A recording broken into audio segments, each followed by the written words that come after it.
everyone, and welcome. Today, I'm speaking about arguments. Yes, something that to me defies all comprehension. So, why do we argue so much? Why is it that human beings, particularly, find the time, make the time, and spend the time to argue so much? What is being accomplished when we sit with each other, we push our finger into somebody else's face, and we want to get our point across? What do we get from that? How does that elevate us to a higher and deeper sense of our true value? I am not saying that there are not arguments that have some validity, like political arguments, things like that. However, when we live our lives by arguing, what we've done is set up an entire lifestyle of constantly being in conflict with each other. And the worst thing for me, and this is the one that really assuages our spirit, the true human spirit, we have a need to be right. What is this need to be right? We call other human beings wrong and we call ourselves right. Why? No human being can be wrong and no human being can be right. The fact that they exist, that they were given birth in this realm, means everything is fine with them. They're okay. You might not agree with what they have to say. So discussions are always better than arguments, because an argument is simply to find out who is right, and a discussion is to find out what is.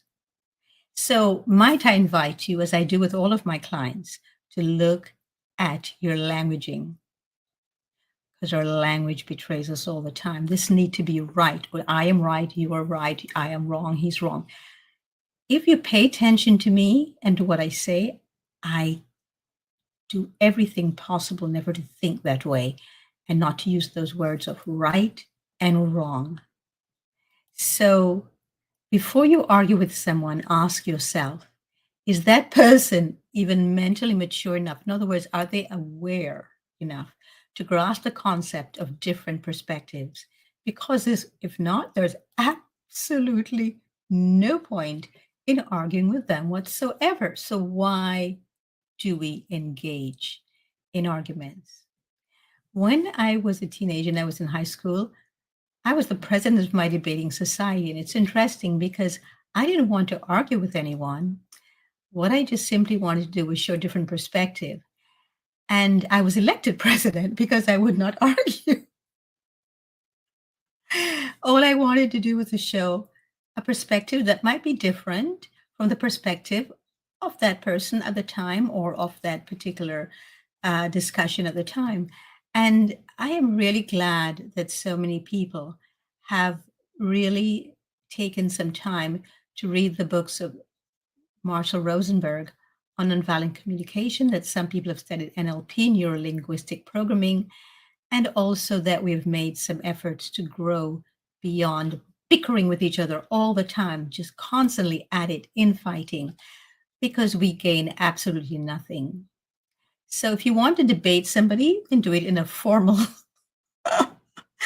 in a formal manner, I think, because in truth, discussions are always better than arguments anyway. And I do not see the point of living our lives being this way. It just doesn't really matter if you think somebody has something to say or believe or think that doesn't agree with you. You know, the only phrase that I've ever really, really liked is let's agree to disagree. So, what if we disagree? Can't we also still be civil with each other and even like each other? Maybe even still love each other? We're not meant to all think the same, feel the same, and we're not at different areas of growth in our lives. As we grow more fully into ourselves, into the full expansiveness of our being, we begin to realize that certain thoughts and belief systems we had, we now need to let go of because our perspective has changed. So why are we arguing with others when we haven't grown fully into ourselves yet? We only grow fully into ourselves in this lifetime when we leave this life. This is my own opinion. And if you'd like to argue with me about it, you're welcome to do so, but I will not take part in an argument because I don't see the point of arguing.